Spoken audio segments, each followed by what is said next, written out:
एक बार तीन मित्र थे। तीनों मित्र एक ही कॉलेज, एक ही यूनिवर्सिटी में पढ़ा करते थे। तीनों ने एक लेट नाइट पार्टी रखने का प्लान बनाया कि सब तीनों लोग हम पैसा इकट्ठा करके एक अच्छी सी पार्टी करते हैं। और उन लोगों ने, तीनों ने पैसा इकट्ठा किया और एक लेट नाइट पार्टी रखी और पार्टी शुरू की।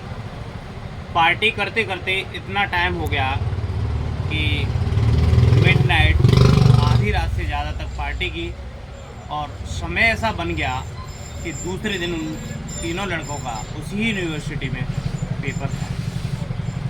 वो एक किराए की कमरा लेकर यूनिवर्सिटी या कॉलेज से बाहर थोड़ी 10 से 15 किलोमीटर की दूरी पर रहा करते थे। तो मिडनाइट पार्टी करने के बाद सो गए और बड़ी लेट उठे। जब उन्होंने घड़ी में टाइम देखा तब तक पेपर का टाइम निकल चुका। पेपर का टाइम निकल गया तो वो तीनों लोग गाड़ी में बैठे और वहाँ से चल पड़े। सीधे जाके यूनिवर्सिटी पहुँचे और प्रिंसिपल साहब से गिड़गिड़ाने लगे, रोने लगे और उन्होंने कहा कि सर, बड़ी गलती हो गई आज हमसे। क्योंकि जब तक प्रिंसिपल साहब की ऑफिस में पहुँचे तो उन्होंने अपने हाथ पैरों को सीधे सीधे ऑयल से और काले पीले करके पहुँचे थे और बोला कि हमारी गाड़ी रास्ते में आते समय टायर फट गया, तो हमें आने में देरी हो गई, हमारा पेपर का टाइम निकल चुका है सर। अब कुछ भी करिए, आप हमारे पेपर को दोबारा कराइए जिससे हम एग्ज़ाम में पास हो सकें और आगे दूसरी साल हमारी ख़राब ना हो, आगे बढ़ सकें। प्रिंसिपल साहब समझ चुके थे और उन्होंने बोला कि बेटा, कल आपको आना है, कल मैं आपका पेपर कराऊंगा। और दूसरे दिन, जिस दिन प्रिंसिपल साहब ने उन तीनों छात्रों को बुलाया था, तब संडे था।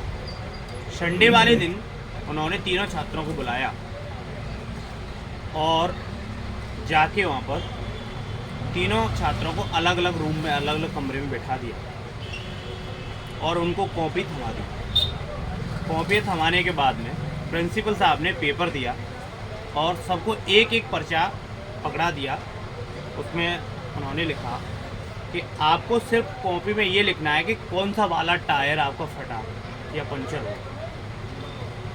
तीनों छात्र अलग अलग रूम में थे।